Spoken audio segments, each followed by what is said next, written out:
Benoît, est-ce que c'est Olympe de Gouges qui invente le féminisme en France? Oui, et puis elle a eu le culot d'adresser à Marie-Antoinette sa déclaration des droits de la femme, qui venait corriger ce qui manquait dans la déclaration des droits de l'homme, c'est-à-dire tout pour les femmes. Quand avez-vous croisé le chemin d'Olympe de Gouges pour la première fois? Eh bien, d'abord dans nos histoires de France, de Malais Isaac, j'ai été élevée dans une école catholique. On citait tout de même, évidemment, Jeanne d'Arc, c'était la seule qu'on voyait, mais Olympe de Gouges était citée. Et je me souvenais de son passage à la guillotine, parce que c'est Marie-Antoinette et Olympe de Gouges la suivante, c'était curieux ce rapprochement. Et je me suis dit, après ainsi soit-elle, il faut que les femmes racontent l'histoire des femmes, que les féministes parlent des femmes, parce qu'elles ne sont plus dans l'histoire de France, qui est écrite par des hommes d'ailleurs, à part Jeanne d'Arc, qui est très dissuasive comme modèle pour nous. On ne nous montre pas de modèle de femmes généreuses, intelligentes, courageuses. On montre que des gourgandines, des courtisanes, des favorites, enfin un certain type de femmes qui réussissaient par leur corps ou leur beauté. Oui. Je me suis dit, il faut que les femmes parlent des femmes qui ont été étonnantes. Puis Olympe de Gouges me paraissait un personnage si romanesque. Vous savez, elle a été mariée à 16 ans, elle a eu un fils d'ailleurs, et puis elle a divorcé, elle est devenue la veuve Aubry, et elle disait, le mariage est un tombeau pour la femme.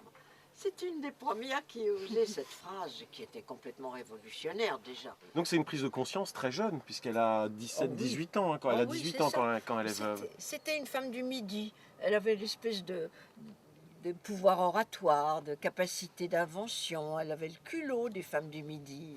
Parce qu'elle est d'abord dramaturge, là je parle d'avant la Révolution, elle arrive grosso modo 1773-1774 à Paris. Parce qu'elle a choisi d'écrire des pièces sur des sujets qui faisaient problème à cette époque.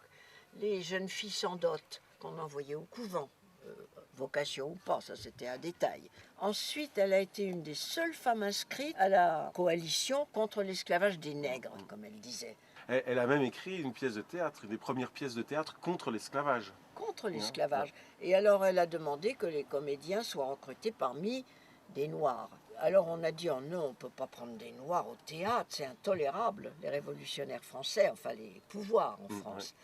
Alors ils se sont enduits de cirage, les comédiens qui ont joué ça, à la Comédie Française, pas dans un petit théâtre de province ou de banlieue. Donc il aura fallu quand même attendre le XXe siècle pour que les Noirs jouent des Noirs. Mais oui, elle était très en avance sur toutes les idées. Et elle écrit, comme à ce moment-là on faisait souvent d'ailleurs, des espèces d'ordonnances, de proclamations. Donc elle passe la nuit à faire son affichage, comme un parti politique finalement, c'était le parti des femmes. Mais elle avait beaucoup de qualités, y compris le courage de mourir, parce qu'elle aurait très bien pu lâcher son combat. C'était fini, on savait que Robespierre était au bout de sa course de terreur. Et alors elle n'est pas partie, elle s'est laissée arrêter. Elle avait publié la veille un pamphlet contre Robespierre en disant qu'il était assoiffé de sang, que c'était un vampire, qu'il avait tué la Révolution en voulant la défendre, enfin très osé, qu'aucun homme n'a osé faire finalement. Et puis cette fin grandiose, en plus, elle est allée la tête haute encore, qu'elle ait eu les cheveux coupés pour que le ciseau de la guillotine puisse s'abattre sur son cou sans s'en mêler dans ses cheveux. Et d'ailleurs, ça lui était reproché. On disait, elle s'est conduite comme un homme. Elle n'est pas partie en pleurant ou en suppliant. Elle s'est conduite comme un homme. C'est encore retenu contre elle. Horrible, parce qu'elle soit bien, qu'elle soit mal, de toute façon, elle tombe sous le même coup près, c'est le cas de le dire. Est-ce qu'en étudiant Olympe de Gouges, vous avez appris des choses? Énormément. J'ai appris d'abord qu'on pouvait se battre jusqu'à la mort sans chercher à se cacher devant la guillotine, ce qui est un sentiment humain normal. Qu'on pouvait être une femme et avoir du courage et aller au-devant de tous les risques et de toutes les punitions. Oui, ça m'a appris beaucoup.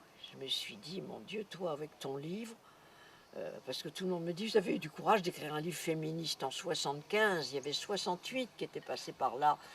Vraiment, c'était pas du courage, au contraire, ça m'a rapporté tout de suite une certaine considération dans les milieux féministes, de l'argent, des traductions.